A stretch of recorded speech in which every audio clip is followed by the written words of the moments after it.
Many of you are probably aware of the story of Miguel Aguilera Medeiros, a Colorado truck driver sentenced to 110 years in prison for vehicular homicide after he caused a crash involving 15 cars and 4 deaths in 2019. His lifetime sentence sparked outrage across the country. 5 million people signed a Change.org petition seeking to reduce his sentence, and some truckers refused to drive into Colorado in protest.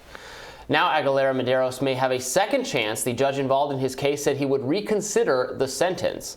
So this is a case where his brakes failed, and he wanted to argue. He wanted to actually have a trial and not accept the plea deal, and he got punished for that.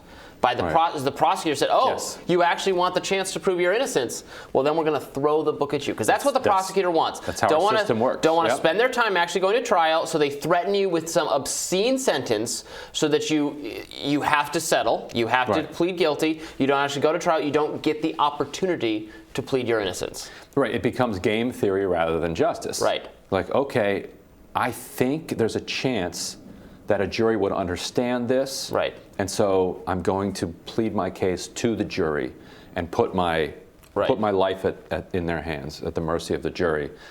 But if I'm wrong about that, I get a 115, 110 year sentence. Even if it's less, even if it's like, I accept 40. this deal, I get 3 to 5 years in prison, or I risk 20 or 30 years in prison, you can't take that risk. Right, and the machinery of our criminal justice system builds this into it, because if everybody went to trial, the system would break next week, like just completely fall apart. And so as a result, they have to then push people away from jury trials and from trials and just put so much, they call it stacking charges. They stack so many charges on top of people that they just say, you know what, I'd rather take a guaranteed 3 to 5 years, even though I don't think that I'm guilty. Than committing the crime, conspiracy to commit the crime, discussing the conspiracy to commit the crime. Wire fraud. Throw the wire Obstruction of justice, of course, because you tried to argue that you were not guilty. So, The Colorado attorney who prosecuted Aguilera Medeiros admitted that she pursued the punishment after Aguilera Medeiros insisted on his right to trial. She told Reason Magazine, quote, "My administration contemplated a significantly different outcome in this case and initiated plea negotiations, but Mr. Aguilera Medeiros declined to consider anything other than a traffic ticket." So, in Reason Magazine, you have them admitting straight up. You also have them, there was that picture that went viral of a prosecutor who had kind of gifted to another prosecutor a piece of the brake. Did you see this? A piece of the broken brake pad as a celebration. The most sickening and vindictive thing I've seen. This was a mob boss or something they had taken down, and the fact that it was the failed brake pad. I know, that's that was not indicative to them of what they had done wrong. Like, his brakes failed. Now there are truckers who say, like, look, he acted negligently because once it was smoking and he pulled over, and you could make an argument that there is some type of punishment that a society wants to dole out for a level of negligence that led to something like this. Though we would never extend that to the manufacturers of the brake pads or to the trucking company that is pushing people to these limits. It's only on the workers that we say, well, they need to be punished a little bit. But the explicit assertion that the reason they went after him like this, like to say it out loud, is because he wanted his day in court, is contemptible. Right? How dare you question us? How dare you fight our authority to punish you? People are not getting due process that they're entitled to because of the system, and because of other aspects of the system. Because in some cases the mandatory minimum sentence is so extreme you can't risk it. There can be cases where the person is guilty and they're going to be found guilty, but then after they're found guilty, a judge in a sane system would consider some mitigating factor. Well, we do think you're culpable or some degree responsible for this, but you know what, it wasn't totally your fault, or here's the mitigating circumstance, so I'm going to give you a lesser sentence. And that would be appropriate and how the judicial system has historically worked. But oftentimes it's out of the judge's hand because, well, the law says if you're found guilty of this, I have to sentence you to this. So again, that contributes to not wanting to risk a trial. Yeah, and it goes to the way that prosecutors, think of this as a game, as a competition. Yeah, and it is a game for them because they want to pad their resume to run for higher office. They want a 99% conviction rate, and that's easier if you don't even bother with the trial. And I'll make a point that you might disagree with, but might also appreciate.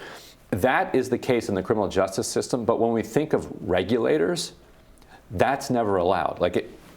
So right now Lina Khan is chair of the FTC.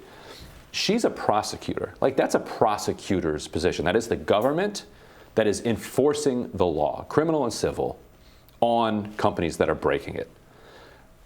But it's not treated that way in the media public. She's supposed to be fair. That's true. Yes, she's supposed to be just. And she's supposed to weigh both sides. Wait a minute.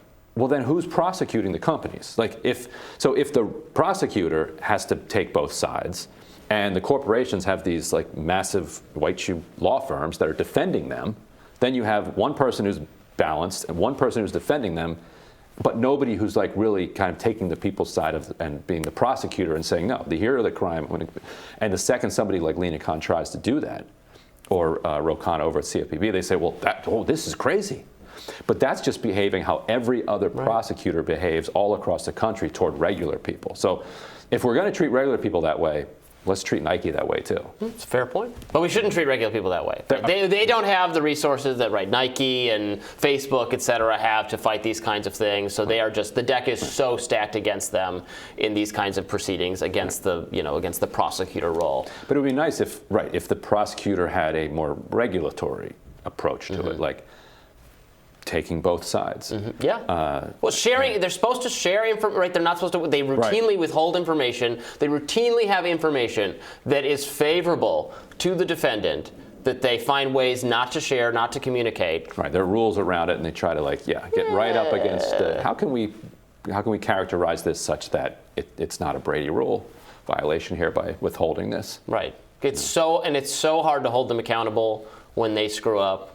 And it's good that the judge is looking at this. Yes. Finally. Yes. Right. So there's a possible potential favorable outcome. I mean, it's just an absurd sentence for someone in a horrible position who will live with guilt for having caused this horrific accident. And again, maybe that's not to say there's no responsibility or blame or everything was done appropriately, but it's not the rest of his life in prison. And not 110 years. Right. Yeah, it's crazy.